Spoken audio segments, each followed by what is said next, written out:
L'affaire Justine Vérac, disparue dans la nuit du 22 au 23 octobre 2022 continue d'avoir ses mystères, mais l'enquête a permis une avancée.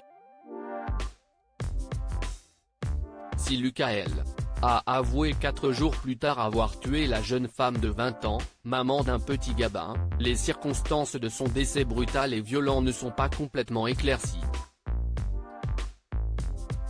Le Parisien annonce une nouvelle information, les analyses toxicologiques, rendues publiques ce jeudi 8 décembre par Baptiste Porcher, le procureur de Limoges, ne révèlent aucune trace de produits exogènes.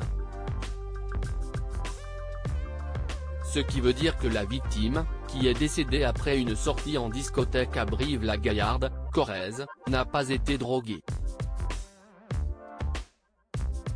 Les produits qui ont été retrouvés dans son corps sont de l'alcool et des médicaments qui lui avaient été prescrits à la suite d'une tentative de suicide. Ce qui écarte donc la sérieuse hypothèse de drogue placée dans son verre en boîte, émise parce que ses amis avaient rapporté que Justine s'était plainte qu'on lui ait mis un truc dans son verre. Des questions planent toujours quant à elle sur les mobiles de Lucas. Rapidement mis en cause grâce au déroulé précis d'un ami de Justine, Théo qui a été témoin de la duplicité du présumé coupable, il avait parlé d'une relation consentie après avoir dans un premier temps évoqué un viol qu'il aurait commis sous la pression d'un mystérieux deuxième homme. Le mobile reste inexpliqué à présent, l'enquête est là pour déterminer avec précision les circonstances de la mort de Justine et comprendre le mobile du meurtrier. Lucas doit répondre lors de son interrogatoire devant la juge d'instruction.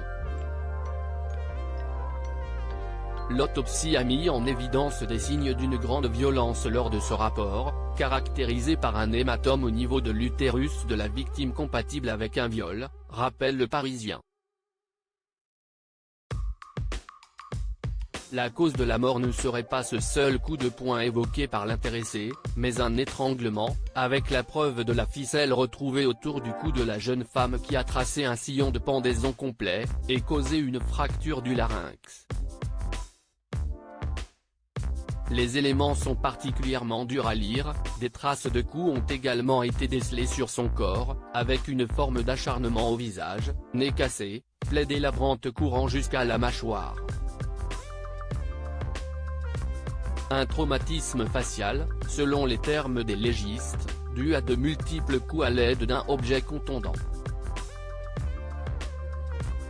Ce dernier n'a pas été retrouvé pour l'heure. Lucas reste présumé innocent des faits qui lui sont reprochés jusqu'à la clôture définitive du dossier.